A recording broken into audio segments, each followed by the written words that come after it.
Hello, welcome back, everyone. Hi there. We are so happy you are here with us today. My name is David. And my name is Alice. And together, we help you learn English slowly, clearly, and in a fun way. That's right.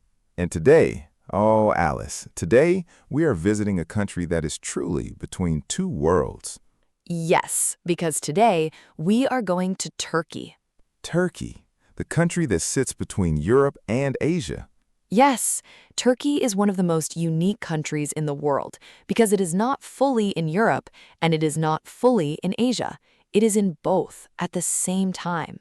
Between two continents, that is already fascinating.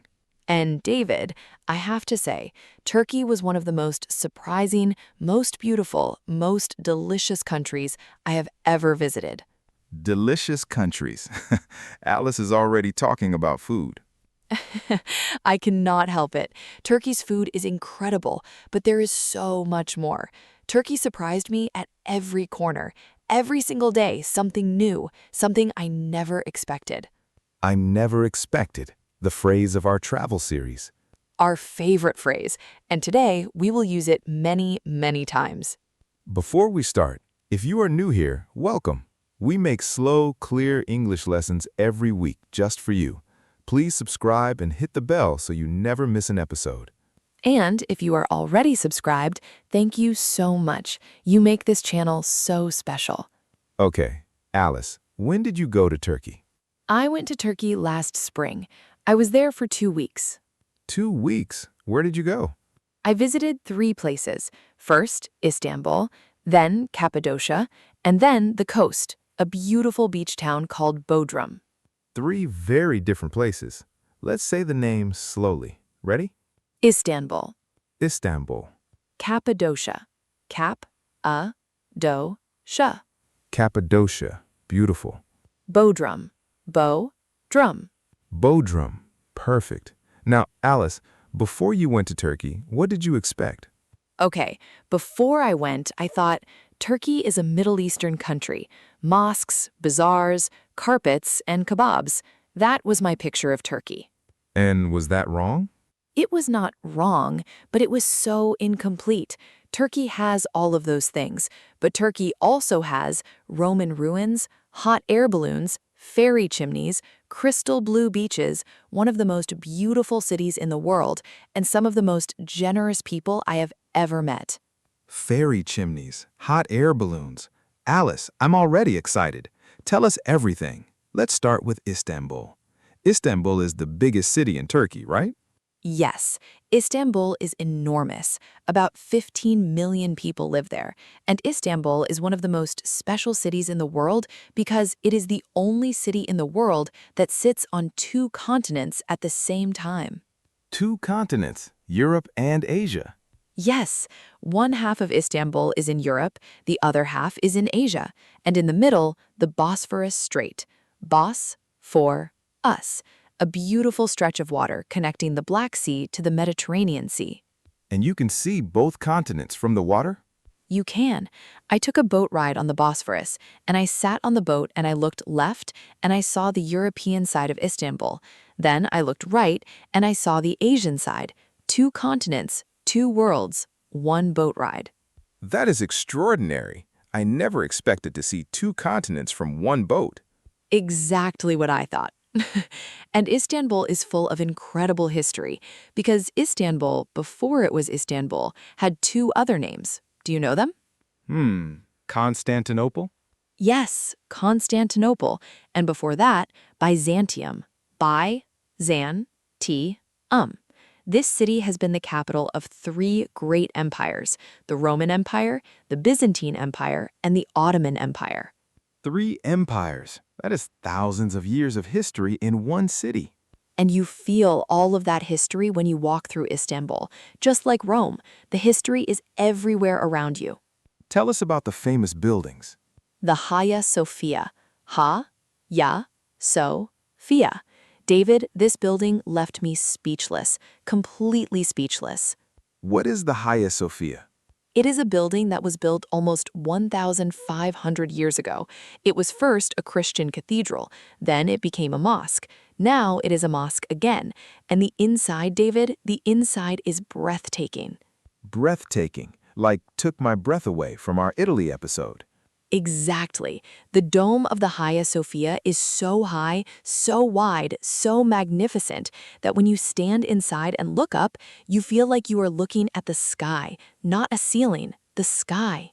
Wow, like looking at the sky from inside a building. And the light comes in through hundreds of small windows around the dome, and it falls down in golden rays. I stood there for a long time, just looking up. I never expected a building to make me feel so small and so connected to history at the same time. So small and so connected to history. That is beautiful, Alice. And right next to the Hagia Sophia is the Blue Mosque, the Sultan Ahmed Mosque. It's called the Blue Mosque because inside, everything is covered in beautiful blue and white tiles, thousands of blue tiles. Blue tiles everywhere. Everywhere, on the walls, on the ceiling, on the columns, the inside glows a soft blue color, like being inside a blue sky. Like being inside a blue sky. I love that image. And the Blue Mosque has 6 minarets. Minarets, the tall towers on a mosque. 6. Most mosques have 2 or 4, but the Blue Mosque has 6. Why 6? There is a famous story about this. When the Sultan ordered the mosque to be built, he told the architect to make the minarets in gold. In Turkish, the word for gold sounds similar to the word for 6, so the architect misunderstood and built 6 minarets instead of gold ones. A misunderstanding, and the result was 6 minarets. A beautiful mistake. I never expected to learn such a funny story inside a mosque. I never expected to learn such a funny story inside a mosque. Food. We have to talk about Turkish food. Oh, David, Turkish food? I have dreamed about Turkish food every night since I came back. Every single night. Every night. Every night. Turkish food is, I believe, one of the greatest cuisines in the entire world. And I did not expect that. I knew about kebabs. That was all I knew. Kebabs, yes, everyone knows Turkish kebabs. And the kebabs in Turkey, David, they are not what you think. Back home, when we say kebab, we think of something in a wrap, maybe from a takeaway shop late at night. Yes, the late-night takeaway kebab. The kebabs in Turkey are an entirely different experience. There are so many types. Adana kebab, spicy minced meat on a long skewer cooked over charcoal fire. Iskender kebab, thin slices of meat on bread covered in tomato sauce and hot butter. Hot butter on top. Yes, you pour hot butter over the meat and bread at the table, and it sizzles and steams and smells incredible. I nearly fell off my chair with happiness. Nearly fell off your chair. My mouth is watering right now. My mouth is watering. Our phrase is back again. It always comes back. But David, Turkish food is not only kebabs. Let me tell you about breakfast. Turkish breakfast is an event. An event? Yes, not just food, an event. In Turkey, breakfast is not one plate. It is 20 small dishes on the table at the same time. 20 dishes for breakfast? Yes, olives, white cheese, yellow cheese, tomatoes, cucumbers, eggs cooked different ways, honey, clotted cream, jams, fresh bread, pastries, tea, always Turkish tea. That sounds like a feast. It is a feast, and Turkish people take a very long time over breakfast. They sit together as a family, they eat slowly, they talk, they laugh. Breakfast in Turkey is not something you rush, it is something you enjoy. Just like the Italian way, dolce far niente, but for breakfast. Exactly. Dolce far niente, Turkish breakfast style. What else surprised you about Turkish food? Baklava. Baklava. The most famous Turkish sweet. Thin layers of pastry, so thin you can see through them, filled with crushed pistachios and walnuts, then soaked in sweet syrup. That sounds incredibly sweet. sweet and nutty and crispy and soft all at the same time. And in Turkey, the baklava is so fresh, not like the hard, dry baklava you sometimes find outside Turkey. In Turkey, it melts in your mouth. It melts in your mouth. When food is so soft and delicious, it melts in your mouth. The baklava melted in my mouth. Yes, use this expression for any incredibly soft, delicious food. And Turkish tea, tell us. Turkish tea, chai, pronounced chai. It is a strong black tea served in a small tulip-shaped glass, always hot, always strong, always sweet. And Turkish people drink it all day, morning, afternoon, evening, with every meal, between meals, while talking, while shopping, while working. Tea all day. All day. I was offered tea about 15 times every single day, in shops, in restaurants, on the street. 15 times a day? In Turkey, offering tea to a guest is a sign of respect and welcome. If someone offers you tea, always say yes. It is an invitation to connection, to conversation, to friendship. An invitation to connection. What a beautiful way to think about a cup of tea. Okay, Cappadocia, Alice. I have seen pictures of Cappadocia and it looks like another planet. It literally looks like another planet. Cappadocia is in central Turkey, and the landscape is unlike anything I have ever seen in my life. Tell us, what does it look like? Okay, imagine a valley, but instead of normal hills and rocks, the valley is filled with hundreds of tall, thin, pointed rock formations. They're called fairy chimneys. Fairy chimneys. Why do they call them that? Because they look like the chimneys of a fairy's house.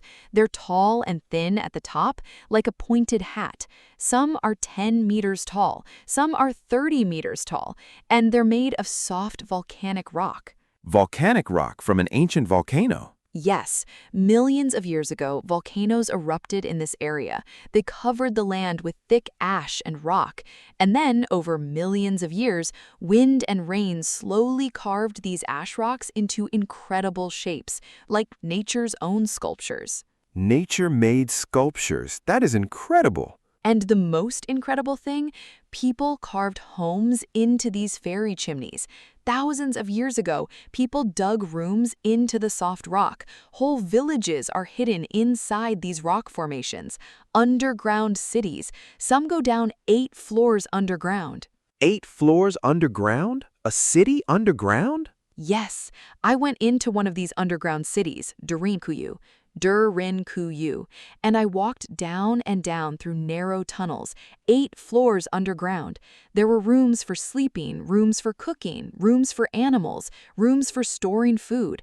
Thousands of people lived down there, hiding from enemies. Hiding underground? That is fascinating and a little scary. A little scary, yes. The tunnels were very narrow and very dark. I'm a little bit claustrophobic. That means afraid of small, closed spaces, and I felt my heart beating fast. Oh no, claustrophobic in an underground city. I took deep breaths and kept going. And I'm so glad I did, because seeing those ancient rooms, I never expected to see a city built underground. I never expected people to have lived like this. I never expected to see a city built underground. What a sentence. But the most magical thing in Cappadocia, and the thing I will remember forever, was the hot air balloons. Yes, tell us, the famous Cappadocia hot air balloons. Every single morning before sunrise, you can see them. Dozens of colorful hot air balloons rising up slowly from the valleys. Red ones, yellow ones, blue ones, striped ones, all floating slowly and silently above the fairy chimneys. Above the fairy chimneys. And I went on one. I got into the basket of a hot air balloon at 5 in the morning, in the dark, and slowly, silently, we rose up into the sky. How was it? Were you scared? I was terrified at first. When the balloon started to rise and I looked down, my legs went weak. But then the sun started to rise. The sky turned pink and orange and gold. And below me, the fairy chimneys of Cappadocia, covered in morning mist. And around me, 30 other balloons floating silently. That sounds like a dream. I cried. Again. Happy tears. Happy tears in Brazil, happy tears in Italy, happy tears in Cappadocia. I'm a very emotional traveler. But David, that balloon ride was the most beautiful experience of my life. I never expected to feel so free, so small, so alive, all at the same time. I never expected to feel so free. What a powerful sentence. Everyone say it. I never expected to feel so free. After Cappadocia, you went to Bodrum. Tell us about the coast. Oh, after the drama of Istanbul and the wonder of Cappadocia, Bodrum was the perfect place to rest, to slow down, to breathe. Dolce far niente, Turkish style. Exactly. Bodrum is a beautiful town on the Aegean coast, Aegean. That is the sea between Turkey and Greece. And the water, David, the water is the most extraordinary color. What color? I cannot explain it in just one color. It is blue, but not just blue. It is turquoise and green and sometimes almost purple, all at the same time, depending on the light and the depth. It shimmers and changes color as you look at it. It shimmers and changes color, like a jewel. Exactly like a jewel, like a giant moving jewel. I stood at the edge of the water and I could not stop looking at it. And the town of Bodrum itself. Bodrum is beautiful. White buildings with blue windows and doors, just like the famous images of Greece. Bougainvillea, bright pink flowers climbing over every wall, narrow streets, cats everywhere. Cats? Turkey has so many cats, David, especially in Istanbul and Bodrum. Cats sitting on every wall, every step, every cafe table. The cats of Turkey are famous. Famous cats of Turkey. There is even a documentary film about the cats of Istanbul. They are well-fed, friendly, and completely at home everywhere. A cat sat down on my lap while I was eating lunch. A cat joined your lunch. Uninvited, but very welcome. And I learned later that in Turkish culture, cats are considered sacred. They're respected and cared for by everyone. The whole city looks after them together. The whole city looks after the cats. That is beautiful. I never expected to feel such warmth from a city that cares for its street cats. It tells you something about the people, their kindness, their gentle nature. I never expected to feel such warmth from a city's kindness to cats. Only in Turkey, Alice. Let's talk about Turkish people. What surprised you about them? The warmth, the generosity, the pride in their country and their culture. Tell us more. Okay, I will give you one story. One day in Istanbul, I was in the Grand Bazaar. The Grand Bazaar is one of the oldest and biggest covered markets in the world. Thousands of shops under one roof. Thousands of shops? Yes, selling carpets, jewelry, spices, ceramics, leather goods, lamps, everything. And I was walking through and I got completely lost. Again, Alice gets lost everywhere. every country. But in the Grand Bazaar, getting lost is actually wonderful because every corner brings a new surprise, new colors, new sounds. Sounds amazing. And a shopkeeper, a man selling beautiful ceramic plates, he saw me looking confused, and he came out from behind his shop. He did not try to sell me anything. He simply said, "Where do you want to go? I will take you." He left his shop to help you? He walked me through the bazaar for 10 minutes, past all his competitors' shops. He didn't care about selling. He just wanted to help. That is incredible. And when I tried to give him something, any money, any thanks, he just waved his hand and said, "You are a guest in our country. This is our duty. Welcome to Turkey." You are a guest in our country. This is our duty. What a beautiful thing to say. I stood there with my mouth open, and then I went back to his shop and bought the most beautiful ceramic plate he had. Just like in Italy, the kindness made you spend money. It really did. But sincerely, I bought it because I wanted to, because he was so kind, and because the plate was beautiful. I never expected such selfless kindness from a stranger. Everyone, selfless means not thinking of yourself, only thinking of helping others. Selfless kindness, yes. Turkey is full of it. In every city, every town, every village, I met people who were proud of their country and wanted to share it with me. They wanted me to love their country too. That is the most beautiful thing about travel. Okay, everyone, time to review our key phrases from today. Ready? Ready? Our main phrase, always. What is it? I never expected. For example, I never expected a building to make me feel so connected to history. Good. Everyone, I never expected. Second phrase, when food is so soft and delicious, it disappears on your tongue. It melts in your mouth for any incredibly soft, delicious food. Third phrase, when you feel completely free, light, and alive. I never expected to feel so free when an experience gives you total freedom. Fourth phrase, when someone does something kind without wanting anything in return. Selfless kindness, when someone helps you with no expectation of reward. And our Turkish bonus phrase? Chai, chai, Turkish tea, the answer to everything in Turkey. Yes. Feeling sad? Chai. Feeling happy? Chai. Meeting a new friend? Chai. Chai is the solution to everything. Let's say all 5 phrases together. Slowly. I never expected. It melts in your mouth. I never expected to feel so free. Selfless kindness. Chai. Beautiful. Practice these phrases this week, everyone. Okay, everyone. End of today's wonderful episode. Alice, final question. If someone wants to visit Turkey, what is your #1 advice? Say yes to tea. That is my advice. Wherever you go in Turkey, someone will offer you tea. Always say yes, because with that tea comes a conversation.